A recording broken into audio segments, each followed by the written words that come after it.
Welcome to Tabletop Gaming Guild. Tabletop Gaming Guild is all about the experiences, memories of playing tabletop games with friends and families can't trade. Today we're looking at Heat, Pedal to the Metal, designed by Asgard Harding Granrud and Daniel Skjold Peterson, and published by Days of Wonder. Heat is a family weight racing game that's fast and kinetic, that has all sorts of components and interesting modules, but if you're feeling overwhelmed by what you're seeing here, don't worry, because you can play with just the base components and throw in various modules as you're ready for them. Heat plays up to 6 players and has 4 different maps you can start at. To set up, you can pick one of the 4 maps, lay out all your cards randomly on the starting positions to determine starting order.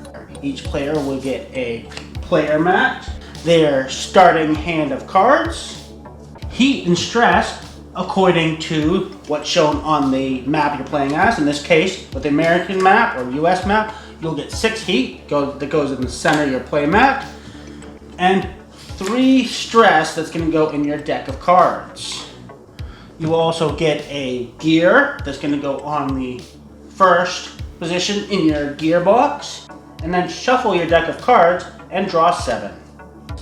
The undrawn cards in your deck go onto your player board in the indicated position, and then you go through the steps on your player board.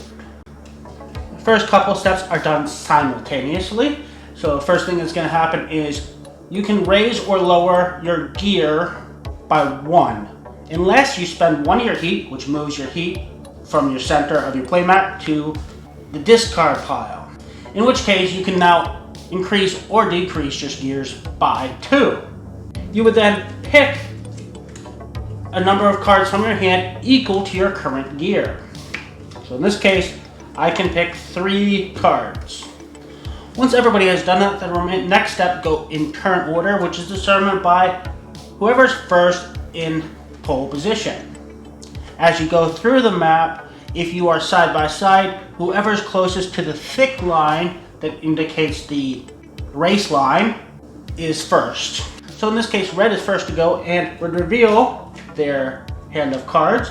And for ease of counting, the track is numbered based on how far you away from turns. I don't get into turns in a minute. So I'm in position 12, so I move 8, so I go up to position 4. Basic math. If you are the last person to go, or in a 5 or more player game, second to last also gets the benefit of 1 extra space and 1 extra cooldown. Bear in mind this 1 extra space is optional, which can be very important when regarding the speed limits for turns.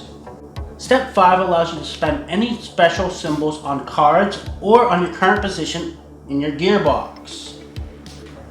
If you have cooldown, for each cooldown you have, you can take 1 heat out of your hand, and only from your hand, and put it back in your engine in the center of your play mat. If you spend heat, which some cards will allow you to, or your gearbox will also allow you to spend heat to get an additional card that comes from the top of your deck, and you draw until you reveal a card that has the speedometer symbol on it, and that is added to your speed, and all other cards are going into your discard.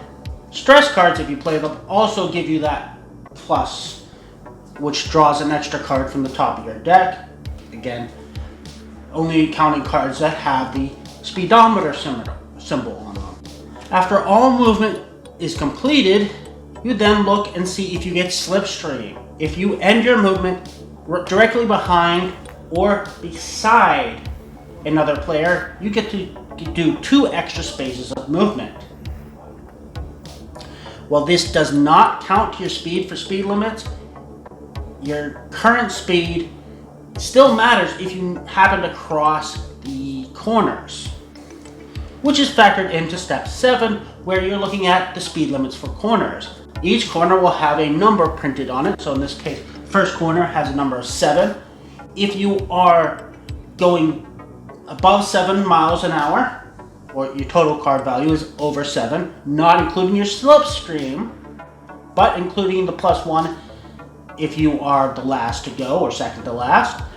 For each number you are above that, you must take a heat from your engine and put it in your discard. If you ever run out of heat from your engine and must spend an additional heat, the player board tells you what happens. Basically, depending on what gear you're in, you gain stress. So if you're first or second gear, you gain 1 stress. Third or fourth, you gain 2. And then you go down to first gear. In addition to that, because you span out, you actually move back to the first position available prior to the corner that caused you to spin out. Step 8 allows you to discard any number of cards from your hand. However, stress and heat cannot be discarded as indicated by the symbol on the card. There is one exception that will allow you to get rid of heat. If you cannot play enough cards to actually meet your gear without playing a heat, you can play that heat. However, you must play all legal cards first. In this case, you do not move this turn. You go back down to first gear as if you had spun out, and any cards you did play, including heat, get discarded. Finally, you draw back up to 7 cards, and the next person starts their movement. Once everybody has done their movement, you then begin this process again until everybody has crossed the finish line a number of times equal to the number printed on the map board. So in the US map, you're only going to go around the track twice. If you ever have to draw a card during the game and your draw pile is empty, your discard gets shuffled in. But bear in mind, if you've been adding heat throughout the game, you're now adding all that heat into your deck. The game ends once all players have crossed the finish line after the requisite number of laps. Slipstream cannot be used to cross the finish line, and if you happen to go around the corner after a finish line, you do not have to obey the speed limit.